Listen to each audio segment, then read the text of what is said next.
decisions. Collaborative divorce gives you all the benefits of good legal representation without any of the negative factors.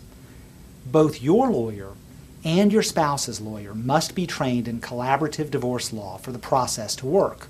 Collaborative lawyers are trained and skilled in collaborative law. They are excellent at creating an open environment that encourages the peaceful resolution of issues. It's important, however, for you to realize that you're trusting your soon-to-be former spouse to be honest in the collaborative process.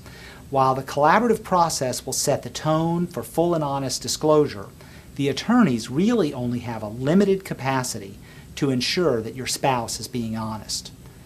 Like mediation and arbitration, collaborative law attempts to maintain a civil relationship throughout the negotiations process as well as after an agreement is reached. If either you or your spouse become stuck on a particular issue and